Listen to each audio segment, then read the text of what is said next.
Hello, my name's Maggie Hurley. I'm the State Park Interpreter here at Cuyamaca, and we are here to celebrate California Biodiversity Days 2020. And today joining us is Larry. He's our local botanist. Larry, go ahead. Hi, I'm Larry, and pretty much a plant fanatic here at the state park. So Larry, why are plants so important to biodiversity? Well, plants are primary producers. They provide food and shelter for all of the other organisms that live in that environment. And there's a ripple effect.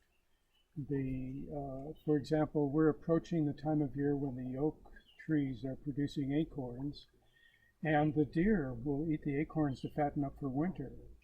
And of course, the acorns provide food for the woodpeckers and some of the other animals in this environment.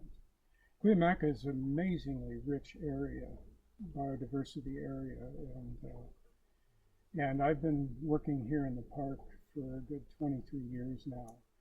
And I'm absolutely in love with this place. It's just one of the most beautiful places here in the backcountry. I have to agree with you. So Larry, what are some of the factors that contribute to the biodiversity that we find here in this park?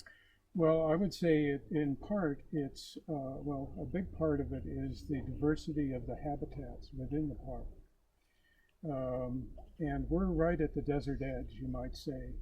And we get a lot of species that are moving up from the desert. We have plant species that are more common up north of us, where it's a little wetter. They occur on some of our mountains around here where there's enough rain to establish those plants. And the diversity of habitats, just even in San Diego County, is pretty remarkable. And we're very, very fortunate to have protected a lot of this open landscape here. State Parks is an amazing opportunity to preserve and protect some of our natural environment here. They do a good job too. I think that's one of the reasons why I enjoy working for California State Parks, is because here we are, we're protecting what we love here, the biodiversity of the parks. Yeah. So speaking of habitats, we're here by a stream. We've got this beautiful riparian habitat. Can you talk a little bit about this particular habitat? Yeah, well, I mean, anytime here, especially in Southern California, where there's perennial water, that is an indicator that there's going to be a lot of diversity, also plant diversity as well as other living organisms, animals, and so forth. And aesthetically, it's absolutely gorgeous here, as you can imagine, and we do encourage people to come and enjoy the peacefulness and the beauty around us. So Larry, we've moved up here away from the riparian area into the Chaparral. Can you talk a little bit about this area? Well, it's drier, obviously, and Chaparral is an amazing plant type. It can tolerate a lot of direct sun and heat, so you often find Chaparral on southeast facing slopes here in Cuyamaca State Park. And here's a good example. This is a fairly common shrub in our chaparral here in the park. It's a manzanita, type of manzanita. It's called point-leaf manzanita, and it produces berries, manzanita meaning small apple.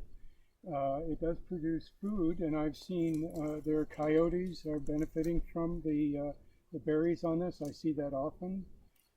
We also have blue elderberry up here, which is a perennial shrub. It does produce blue berries, which are very, very edible by animals here in the park. As you can see, we have oaks. Oaks are doing really well here. This is we have California black oak here, and then the common interior live oak over here. And there is a transition. There's different areas. Of course, everything is dependent upon the amount of rainfall and the moisture in the environment, shade, and so on and so forth. You mentioned a little bit about this facing slope, and what other factors? Does soil matter? And what other things? That is correct. Soil does matter. In fact, here in Cuyamaca State Park, we have an unusual soil that's derived from gabbro rock. And it has different properties. It's very much like serpentine soil to the north of us. And the components, the chemical composition of gabbro soil has tendency to have elements in it that a lot of plants cannot tolerate. But over time, some plants have adapted to this soil type, and they're only found on gabbro soils. And that's unique here in Cuyamaca Rancho State Park. Excellent, excellent. Well, let's go check out some more habitats, see what we can find. Okay, here we are at another habitat. Larry, can you tell us a little bit about this one? Well, we do have some beautiful pine trees in the park. Right here where we are in Green Valley area. That large tree right behind me here, that is a Clover Pine, and you can probably see the really large pine cone at the lower branch there. It of course produces food for some of the critters, as you can imagine, the gray squirrels, for example, and it's actually, I've read that it's the heaviest pine cone in the world. It's one of the largest and heaviest pine cones in the world. And they do call them widowmakers because you have to be really careful not to camp underneath one.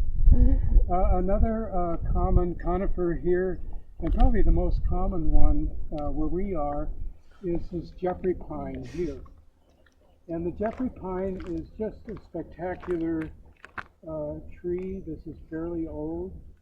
And the difference between the Jeffrey pine and the Clover pine is the size of the pine cone. Here's a pine cone of a Jeffrey pine. And again, it produces seeds which are edible by a lot of wildlife here in the park. Let's take a look at the bark of the tree over here, if that's okay with you. Yeah, let's do that. I'm standing right at the base of the large Jeffrey pine that we talked about earlier. Looking at the bark, as you can see, the bark is composed of layers of heavy woody material. And there are these crevices between. And if you happen to be out in the park someday and you walk up to one of these pine trees, walk up to the sunny side and actually put your nose up into the, you have to be really careful because they often are covered with ants. So, and it smells a little bit like vanilla or butterscotch. It's just a very amazing smell.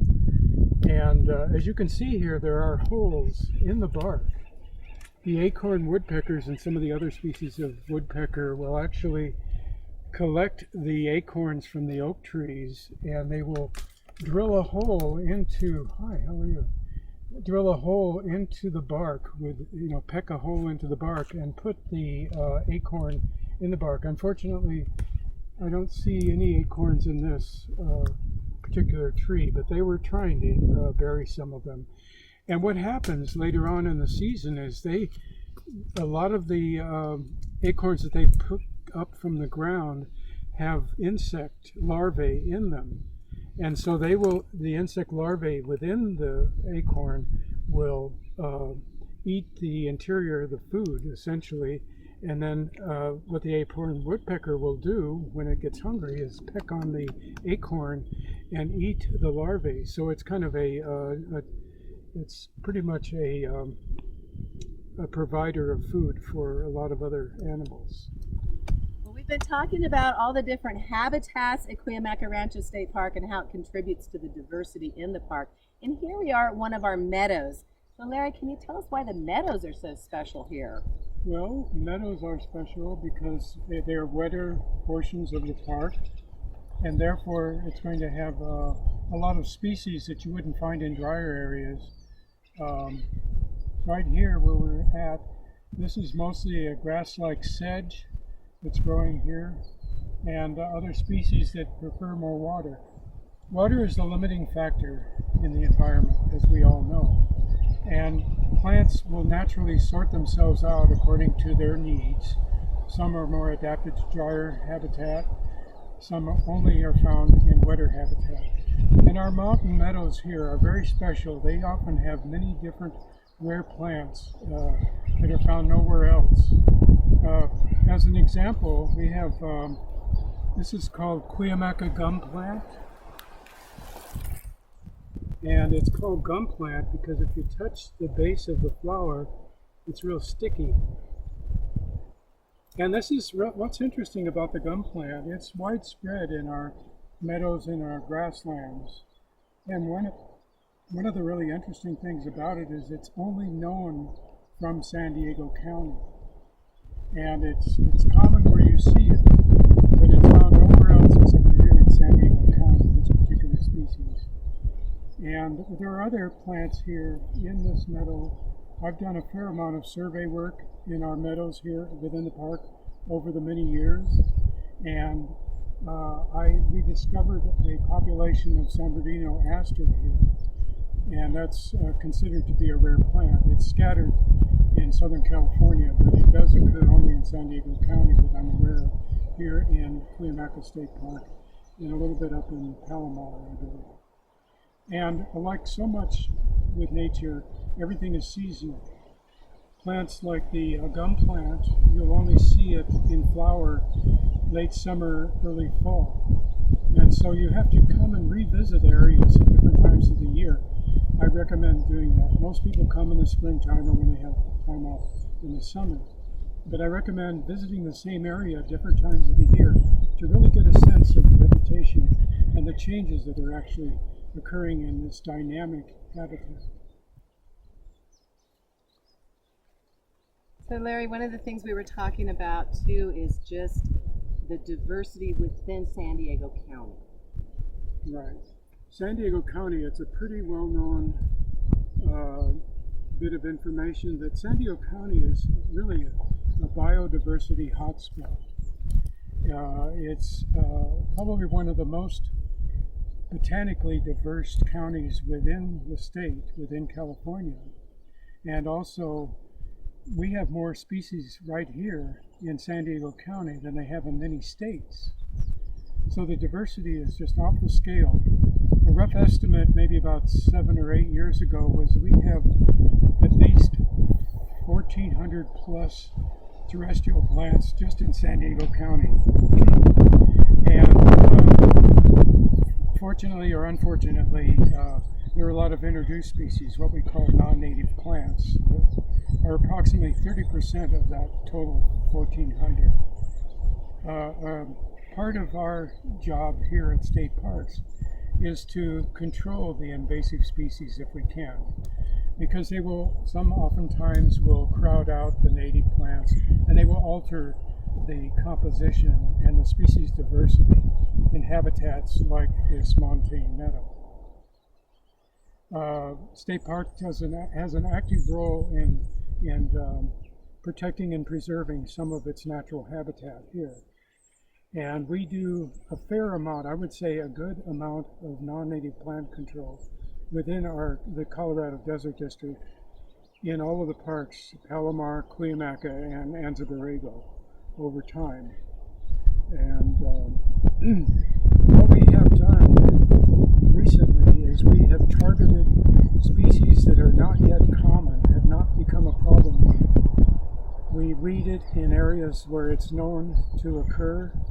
And that's part of what we do constantly, is we're constantly monitoring and inventorying the plant species here in the parks. And if we find a new undiscovered plant, that's really cool. Just recently they found a new rare grass that was only recorded down in Baja California back in the 1920s. And they just found it over in a very busy area in a clearing in Carlsbad. That's all I can say about that. But I mean, you just have to be out. You never know what you're going to find. I'm not going to brag. Well, I am going to brag a little bit, but I've probably found about a dozen new species for the county that we weren't aware of. You just have to be out there looking. And one of the jobs of a botanist, and you learn it over time, is that you look at something and then what else do you see about that plant? And what else do you see? And that helps you identify the plant. Some plants, I know they're real common. I haven't really looked at them carefully. But if I take the time, I spend the time to look at it carefully, I can determine what the species is with the proper guidebooks. And I regret not having brought any of those guidebooks to show you. Another thing that we actively participate in, we have a lot of opportunities for volunteer work within the parks. And for example, down in Anza Borrego Desert State Park, we have a Anza Borrego Desert State Park Botany Society. Those people are certified, they're trained, as all of our volunteers are, in the field, particularly botany for those folks. And they help us do survey work for rare plants and for exotic species, and they also help us weed, hand weed. We prefer mechanical removal rather than using chemicals in the environment. Excellent. So one of the other things that we were talking about earlier, a good way to kind of keep track of what we're seeing out here that I think you like is iNaturalist. Can you talk a little bit about how cool iNaturalist is? Yeah. Well, it is. It's great for, the average person who wants to learn about different organisms, living organisms within the environment. Anything from caterpillars to butterflies, lichen, ferns, plants, of course, and animals as well. Early on, we saw a coyote running through one of the meadows, which was really cool to see. You just have to be out there looking. But the iNaturalist program, it's a free app that you can get online for your phone, whether it's an Android or an iPhone. And there are directions on how to use it. And what's wonderful about it is if I don't know, I take a picture of a plant, it will automatically, if you have your GPS turned on your phone, it will give you the location. And then you can just put it on there for the experts to look at. There are different projects within the iNaturalist. This is a global app. All over the world people are using this. And we're using it here locally. And we have projects like Anza Borrego Desert State Park, Cuyamaca Rancho State Park, and Palomar State Park, and I think all of the other parks within the Southern District probably have the same projects. Another really helpful tool for me over the years, and I've been studying botany for a good 35 plus years, has been the San Diego Natural History Museum, and they have a lot of really helpful information. One of the best things that we have done here in our parks, back in 2003, the Natural History Museum started the Plant Atlas project, where parabotanists could be trained how to collect one of every plant in an area that they adopted. And then the experts would identify it, and that increased our knowledge, not only county-wide, but also within the state parks. Yes. And so I got involved in that for the last 17 years. And that's just another way to help us inventory and keep track of the different plant species within our parks. Excellent.